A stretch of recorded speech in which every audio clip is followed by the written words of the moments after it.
O Here, laat die lig oor my kom. In my benauwdheid roep ek na U.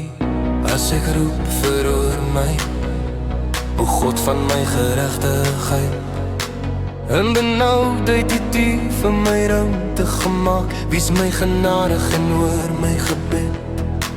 O manne, hoe lang sal my eer tot skande wees?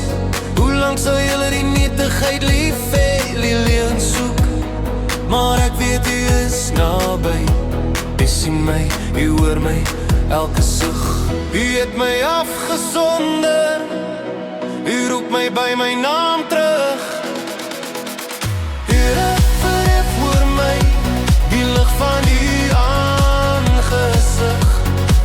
In die donker is U my vrede, in my storm is U my rigting.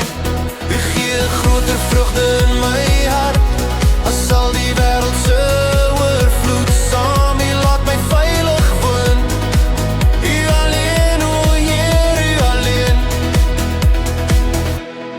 Weet tog dat die Here vir hom 'n gunsgenoot afgesonder het. Die Here hoor as ek hom aanroep. Sidder en moenie sondig nie. Spreek in julle hart op julle bed en wees stil.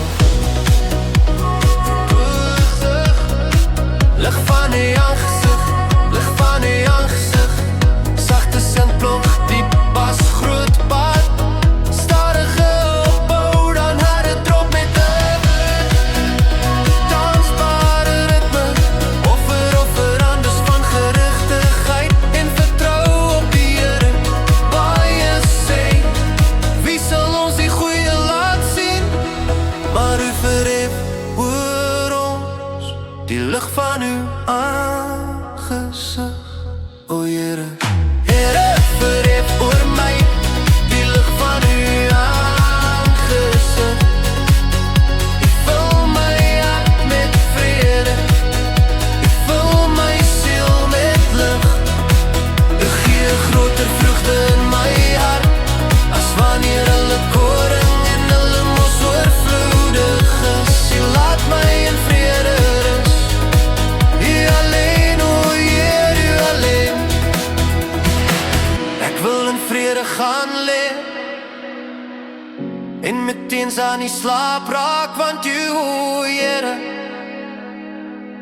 alleen laat my in veiligheid woon.